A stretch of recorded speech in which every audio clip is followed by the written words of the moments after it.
President Bolsonaro is not a dishonest man. He loves the people of Brazil. He fought hard for the people of Brazil. And I think that's a witch hunt, and I think it's very unfortunate. And nobody's happy with what Brazil is doing because Bolsonaro was a respected president. Ivan, antes da gente... Então fala pessoal, tudo bem com vocês? Estamos com mais um vídeo, mais um conteúdo cheio de notícias aqui. Então segue aí para estar recebendo novos vídeos, deixa o like aí também. E sem enrolações pessoal, só vou dar o crédito aqui ao canal do Jornal da Oeste. Então já segue eles lá, link tá na descrição pessoal. Então vamos ao vídeo. Ivan, antes da gente passar aqui a palavra para os nossos queridíssimos, excelentes comentaristas, queria te ouvir um pouco a respeito dessa fala do Donald Trump. Não é a primeira vez, né? No final de semana ele deu uma declaração parecida com essa também, falando que o Bolsonaro era um bom negociador e que amava o Brasil, que era um negociador duro. Inclusive ele fala, não era nem para gostar do Bolsonaro, ele é um negociador bastante duro, mas gosto dele porque ele é uma pessoa honesta. Ele repetiu isso agora, dizendo que ele é uma pessoa honesta, fazendo ali uma clara referência ao presidente Lula. Essa declaração foi dada nos jardins da Casa Branca, agora há pouco, de tarde, pouco antes aqui da gente começar a botar para rodar o Jornal da Oeste, saiu essa declaração de Donald Trump. Gostaria de te ouvir a respeito. É a segunda declaração de apoio a jornalistas que Donald Trump faz em menos de uma semana ao presidente Bolsonaro. Ainda nessa declaração, ele disse o seguinte, abre aspas, conheci primeiros ministros, presidentes, reis e rainhas. Bolsonaro é um homem honesto, fecha aspas aqui, para o Trump realmente uma defesa bem enfática por parte do presidente americano. Ele ressaltou que muita gente não está contente com o Brasil, pelo que o Brasil, e entenda-se aqui o sistema judiciário, mais precisamente, e também o governo Lula, está fazendo ao presidente Bolsonaro, aos apoiadores, enfim. Então, eu quero destacar aqui o seguinte, eu, pessoalmente, acompanho, faço coberturas da trajetória política do Donald Trump há muitos anos. Eu não me lembro de cabeça de ver ele realmente tomando a defesa, assim, de alguém que foi ou é presidente, no caso do Jair Bolsonaro, ex-presidente, né, de maneira tão, assim, enfática. Ele recentemente fez algo semelhante ao Benjamin Netanyahu, passava por um processo um pouco semelhante com o do ex-presidente Jair Bolsonaro, mas não dessa maneira. E ele diz ali, olha, não é porque ele não é que seja meu amigo, mas eu quero dizer que ele é um homem honesto. E nós tivemos também, já foi repercutido, né, declarações importantes ontem de pessoas de dentro da administração Trump, e agora ele aproveitou essa oportunidade, então, para enfatizar isso. Eu acho que a questão Brasil, com certeza, está na mesa do resoluto, para quem não sabe, a mesa do presidente dos Estados Unidos lá na Casa Branca, viu, Gesiane? A gente ainda precisa colocar nessa conta, né, Ivan, e chama aqui os nossos comentaristas para juntar-se a nós, que a narrativa da esquerda brasileira, do PT, do Lula, é que o Bolsonaro seria uma espécie de vassalo, de capacho do Donald Trump. As duas declarações, Donald Trump deixa muito claro que ele é um bom negociador, que ele é um negociador que está à altura dos Estados Unidos, não fala a respeito de vassalagem, não fala nada disso, pelo contrário, reafirma a personalidade do ex-presidente Jair Bolsonaro e fala sobre a independência mesmo, a defesa dos interesses brasileiros, que é isso, que é a geopolítica, né? A geopolítica, no final das contas, é todo mundo sentar e defender ali o seu pedacinho de terra. Fabi Barroso, nós estamos aqui com o nosso queridíssimo correspondente internacional, Ivan Kleber, sua pergunta. A gente tem um pedação de terra, viu, Geise? Não é um pedacinho. Boa tarde, Ivan. Eu vejo com bastante preocupação, né? Óbvio, está cada dia aumentando e a gente está assistindo, além da declaração aí, né, do secretário da OTAN, que foi muito claro também, né, não dá margem para interpretação, como tenta fazer, você já até imagina quem, né, a própria política brasileira esquerdista e a mídia brasileira também deturpa, estão inclusive deturpando essa própria fala aí do Trump, né, estão dizendo que ele disse que ele não é amigo do Bolsonaro. Não é bem isso que ele disse, né, a gente não vai precisar desenhar. Mas eu chamo a atenção aqui que na época, quando começou esse conflito, o presidente Bolsonaro que era presidente, teve que ir lá, né, negociar com o Putin a questão dos fertilizantes. E acho que isso é um fato que demonstra exatamente isso que o Trump acabou dizendo, né? O Bolsonaro foi lá e negociou algo que era necessário para a produção de alimentos no Brasil, né? Qualquer um entenderia. Não é a questão dos combustíveis agora. A gente entende que parte das pessoas que pensam já compreendem que é um financiamento indireto ou direto a guerra, né, do Putin, porque sem esse dinheiro é difícil ele sustentar ali e permanecer, né, conferir a relação com a China. Mas eu queria saber de você exatamente este ponto. Você vê o Brasil sendo sancionado, lembra que eu te fiz essa pergunta semana passada, por outros países? Olha só, agora a OTAN já está se manifestando e nós sabemos que a OTAN representa um grupo de países bastante consideráveis aí na Europa. Doutora Fabi, muito obrigado pela pergunta. Olha só, como correspondente internacional, eu estou fora do país, eu amo o meu país. Eu não gostaria de ter que responder que sim para a sua pergunta, mas infelizmente eu tenho um compromisso, aliás, infelizmente, eu tenho um compromisso aqui com o público e infelizmente a resposta é sim. O Brasil pode ser sancionado por outros países por conta deste apoio indireto ou direto, como queiram, à guerra da Rússia com a Ucrânia. Veja bem, doutora Fabi, o Brasil comprava diesel de outros países. Eu fui e fiz esse levantamento. Até o ano de 2020, o Brasil, 80% do óleo diesel que o Brasil comprava vinha dos Estados Unidos. E depois que entrou o governo Lula, principalmente depois do ano de 2023, é que começou uma troca ali do óleo diesel americano pelo óleo diesel da Rússia. Detalhe, quando Lula subiu ao poder, a guerra já tinha começado. O presidente Bolsonaro visitou a Rússia em fevereiro de 2022 para uma questão de fertilizantes. E atenção, o Brasil não produz só alimentos só para o Brasil, produz alimentos para outros países também.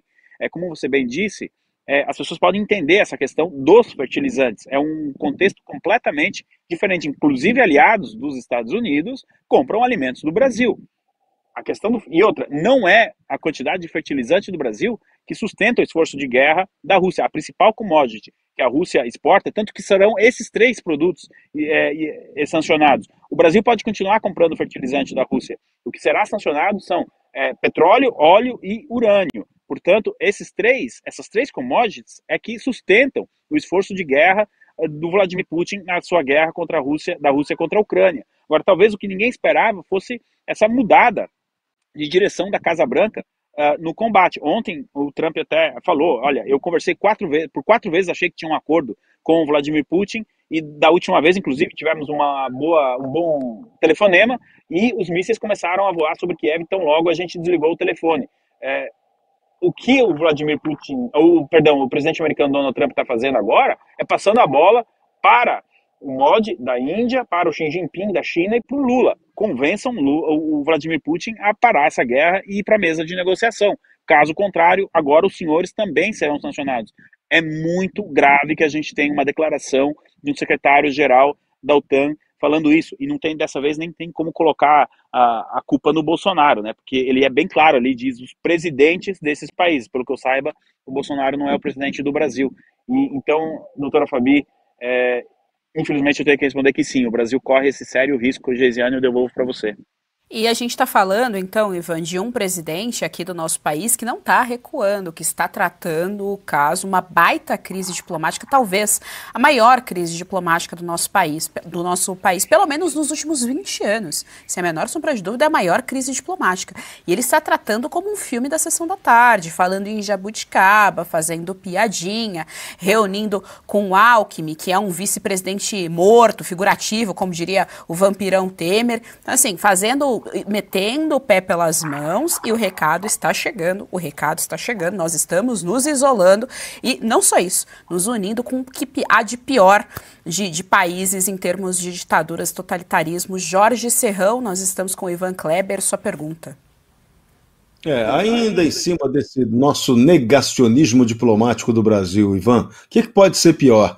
Esse financiamento da guerra da Ucrânia indireto que o Brasil está fazendo comprando combustível, o apoio que o Brasil está dando à África do Sul para mover uma ação no Tribunal Penal Internacional contra Israel por genocídio, ou a própria jogada de criação da moeda paralela dos BRICS para as negociações, junto com a substituição do sistema SWIFT norte-americano? O que pode ser pior nesse rolo todo que Lula está fazendo para tornar o Brasil um pária diplomático internacional?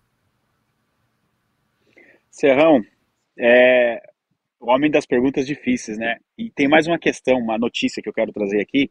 as pessoas talvez não saibam, mas o chefe do Itamaraty, o Mauro Vieira, a gente sabe que é o Celso Amorim, mas o Mauro Vieira, nosso chanceler, ele está visitando a Irlanda nesses dias. E por que eu estou dando essa notícia? A Irlanda é um dos países mais hostis a Israel na Europa. Eles estão falando de acordos entre Brasil e Irã, envolvendo questões climáticas e tudo mais, mas eu não excluo a possibilidade de que exista, sim, também uma conversa ali para prejudicar Israel. Olha, eu acredito que, para responder a sua pergunta, é o todo, é o pacote. A questão da África do Sul é muito grave. O Brasil tem uma comunidade judaica muito grande, e não poderia jamais endossar essa petição da África que quer classificar o Israel como Estado genocida, ou colocar que Israel está fazendo genocídio em Gaza. A aproximação da Rússia, veja bem, nós temos duas guerras no mundo acontecendo assim, de grande proporção, que é a guerra da Rússia e da Ucrânia, e a guerra de Israel com o Hamas na faixa de Gaza. E o Brasil consegue, sem ser chamado, se enfiar nas duas guerras. Eu acredito que a questão de Israel seja um pouquinho mais grave, justamente porque devemos lembrar aqui o quão grave e triste foi a passagem, né, foi o genocídio, e o Brasil agora justamente tentar classificar no povo ou no Estado que das pessoas que sofreram esse genocídio agora a pecha de genocida, isso é muito grave. Para não ficar em cima do muro, eu não gosto de ficar em cima do muro, Serrão, eu vou pegar das 3 opções que você trouxe essa, mas todas elas são muito graves. Gisiane, eu devolvo com você. Muito obrigada, Ivan Kleber, pelas informações aqui no nosso Jornal da Oeste. Até a próxima, tenha uma boa tarde. Nós somos quase 17 mil telas aqui no nosso Jornal da Oeste. É claro, a gente sempre agradece a audiência de vocês, o carinho de vocês, os comentários aqui no chat, sempre interagindo bastante com as nossas pautas, as nossas notícias, os nossos comentaristas. E a gente pede like, quase 17 mil pessoas aqui conosco. As taxações do presidente americano, respondendo à carta dele em um artigo assinado pelo ministro da AGU, Jorge Messias, no jornal New York Times. Ele começa esse documento, esse artigo, falando da parceria com os Estados Unidos que dura cerca de 200 anos. Ele fala assim sobre que essa parceria, ela já enfrentou conflitos globais, crises econômicas e também transições políticas. E tudo isso mirado ali, em cima dos pilares da democracia, do respeito ao Estado democrático de direito e também ao compromisso com a cooperação internacional. Ele começa falando disso, dessa parceria, e depois ele fala também, ele rebate críticas do presidente Donald Trump a respeito da balança comercial, Trump, ele fala que tem sido, essa relação com o Brasil tem sido injusta para os Estados Unidos, então ele diz que não é injusta e que o Brasil, aliás, que os Estados Unidos têm tido superávit na comercialização com o Brasil e que em 2024 esse superávit foi de 7,4 bilhões de reais. E depois ele vai diretamente para o principal assunto, então, desse artigo, que são as críticas de Donald Trump à justiça brasileira e como ela vem tratando o processo do ex-presidente Jair Bolsonaro. E aí ele defende, a soberania do país, dizendo assim: nenhum governo estrangeiro tem o direito de interferir ou questionar o funcionamento, melhor dizendo, da justiça do país. E a defesa da legalidade das instituições brasileiras são pilares inegociáveis da democracia. Ele ainda falou, Geisiane, a respeito das Big Techs, que também foi um ponto que Donald Trump falou em sua carta ali, quando anunciou as taxações que podem começar a partir de 1º de agosto. Bom, segundo o ministro da AGU, Jorge Messias, o direito de liberdade de expressão ele não pode ser confundido com o direito de incitar violência, cometer fraudes ou minar o Estado de Direito, e que o direito de liberdade de expressão no Brasil é protegido. Eu volto com você, Gisiane. Tá, então, Fabi, o AGU, Jorge Messias, que se comporta muito mais como um AGG, né? Ele pode tranquilamente ser do governo e não da União. Acho que, inclusive, eles deviam rebatizar. Eu gosto de jogo limpo, Fabi. Então, assim, eu gosto que rebatizem, que fechem logo o Congresso. Não gosto de ser enganada. Vamos jogar limpo aqui. Então, ele poderia ser considerado o AGG. Saiu aí em defesa, né, da tirania que impera no nosso país pelo judiciário. É engraçado como o tempo todo eles ficam alegando a soberania, ignorando que quando a Dilma sofreu impeachment legítimo, eles pediram arrego lá fora, ignorando que o próprio Barroso, muito recentemente... Fala, pessoal, tudo bem com vocês aí?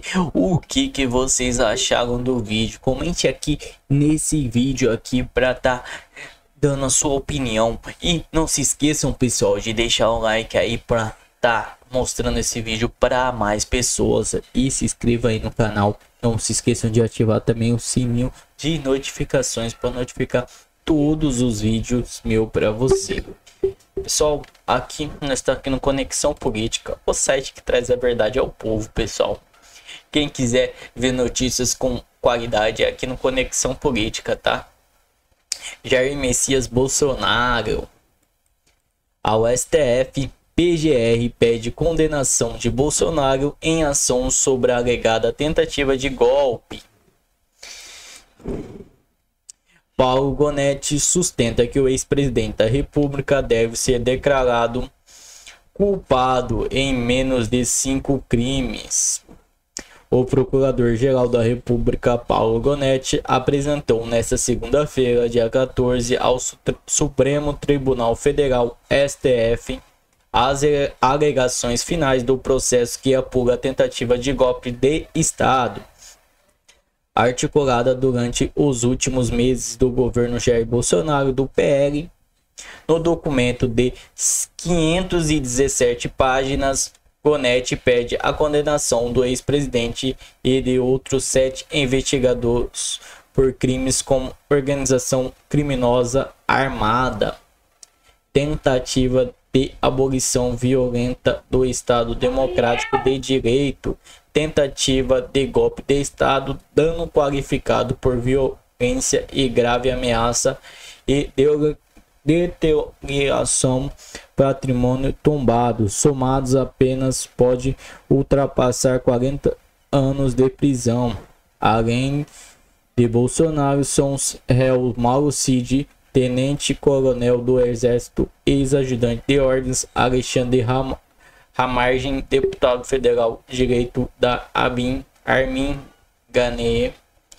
De acordo com Gonetti, o golpe não se concretizou por falta de apoio dos comandos do Exército e da Aeronáutica, apesar dos esforços do grupo em tentar cooptá-los, o empenho em cooptá-los para o empreendimento criminoso. Bom, pessoal, esse foi o vídeo. Eu vou ficando por aqui. Não se esqueçam de deixar o like, se inscrever aí no canal. Muito obrigado a todos e até a próxima. Alô.